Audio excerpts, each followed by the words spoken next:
One thing I've realized is that as an immigrant, the rate at which you settle into your country of migration is directly proportional to the amount of information you have about the country you have moved into and its policies. So, in a layman's term, the more information you have about your country, the country you are resident in, the faster it is for you to settle in and be able to achieve what you need to achieve.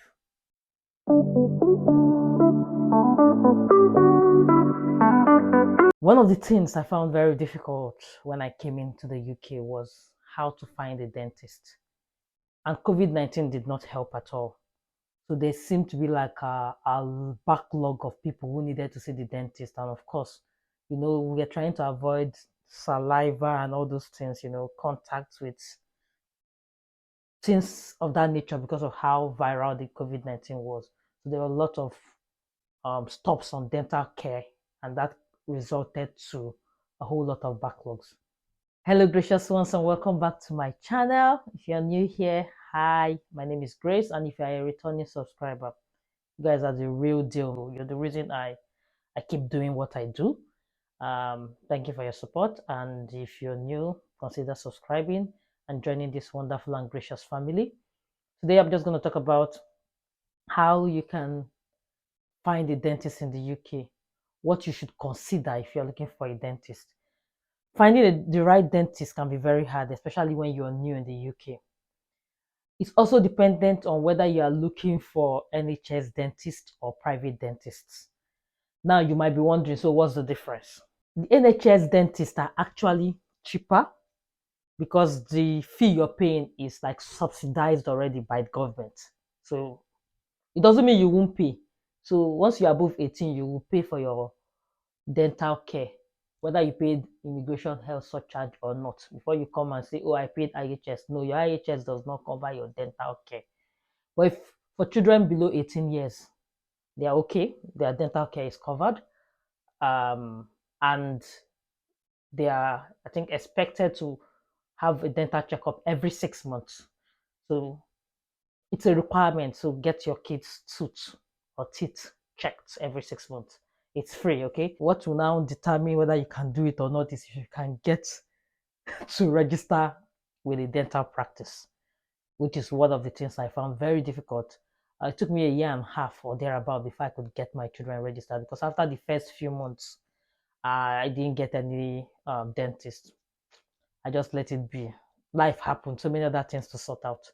And then I went back to it, and I decided to share my learnings with you so that you can do better and be able to make the best out of your search and hopefully get it at a fair and reasonable price.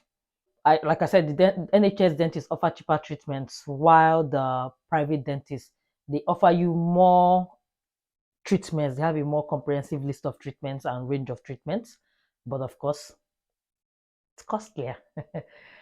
um, Also, when you are searching for dentists, if you go and search, you'll see a whole lot of dentists. Don't get lost in the list you see.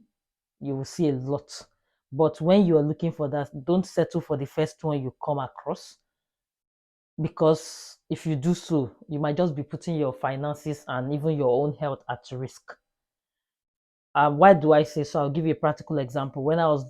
When I started my second journey on looking for a dentist this year, I found a number of dentists, but the fact is I started looking for dentists in areas closer to me, which is another thing I want to advise you on. But I found a dentist on the same street with another dentist I finally used. But guess what?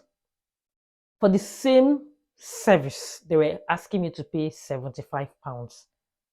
And less than 4 or 5 buildings away from them, I found another dentist that was asking me to pay £25 for the same thing. Although I was able to find myself into the NHS wait list for that second one, and the other one was fully private. So that could be the major reason for the price difference, so that you don't start wondering what's happening. Like I said, NHS is always cheaper. You still have to pay, but it's cheaper. So, what should you consider when you're choosing a dentist in the UK? You should consider the following. When choosing a dentist, the first thing you should have in mind is the location. You don't want to be traveling from one place to like another city entirely just to get your appointments sorted out. So it's better you check for the dental care and dental practice within your locality first. And also, imagine that there's an emergency. You don't want to have to travel miles and miles to get to your dentist. So the closer the better. So I think the first thing you should do is try to consider the dentist within your locality first. So when you find the dentist within your locality, the next thing you should do is, it's a good idea anyway for you to explore and know their opening hours, their appointment times, and the kind of treatments they offer. So that you know whether they offer what you need. So you don't just say, oh, because this dental practice is close to my house, I choose them. You don't get there. The service you need, they don't offer it. And you've already wasted time trying to register and the like. So also, or you don't check their opening hours and you just drive all the way to that place or walk all the way to that place and you find out that they are closed. Another thing you need to look up or find out is this particular dentist I'm choosing, what is their customer service like? You need to check if they have good customer service. For example, I called a number of dental practices.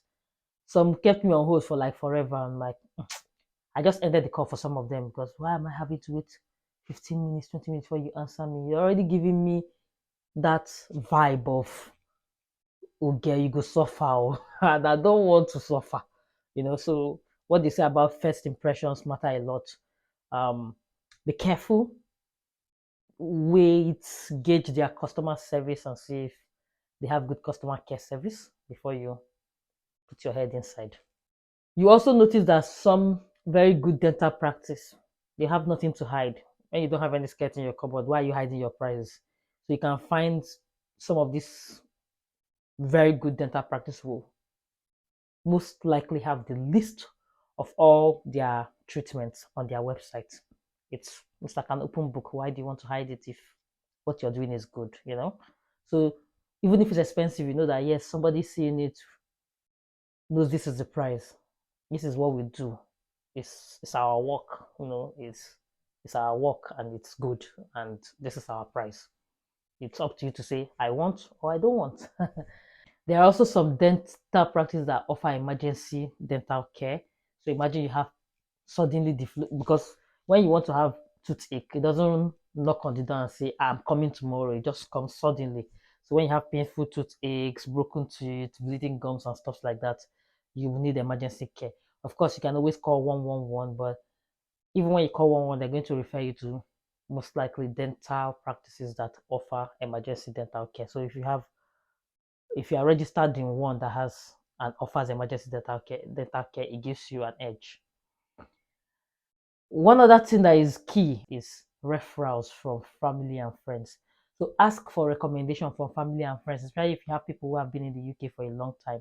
Ask them which dental practice they use, and find out from them what have they even done, what are the services that this dental practice has offered to them, what was their experience like. There are some more intense dental procedures that people could have gone through, and then you want to find out how well this dental practice has done it or that has done it, and then don't also stick or just depend on what people have told you. Do your own research too, which is why I will also mention this last point. Do your own research by checking suggestions on Google and looking at customer reviews on Google. I always do that. I want to see what customers are saying about a particular place before I put my head inside it. I think with those few points of mine, I have helped someone or given someone an idea, and hopefully that person will be able to get a good dental practice soon. Also, bear in mind that the subsidized NHS fee I talked about are for certain dental procedures. Like I remember speaking to the dentist I met the first time I've gone to the dentist just once since I came here, and And she was saying, oh, if you want to do scaling and polishing, sometimes you have some stains that might not go off with scaling and polishing. So you might decide to say, okay, I want to do something better. So she talked about the airflow polishing, the airflow dental treatment that that is not covered by NHS. Okay. But if you want to do the scaling and polishing, it's among what is subsidized for NHS. I think you will pay £70. I'm trying to remember. But if you want to do the airflow, that was a bit more expensive. I think I'm trying to remember the price, but that was a bit more expensive, and you have to pay fully on your own. There's no subsidized fee about it because the airflow is almost like aesthetic. So anything that is not what's the word? It's not the basic treatment you need. NHS is not going to take it. This is what I brought to you today. I'm sure you found this video helpful. So please click the like button. Let me have your comments in the comment section. Engage with me, chat with me. I like to read your comments. I love to read your comments. They make me happy. They warm my heart. Please warm my heart. Write me some comments in the comment section. And then share this video to help other people learn about this. And if you have not subscribed, I don't know, do that. Subscribe, okay? I love you all. Stay graceful, and I'm gonna see you in my next video. Bye bye.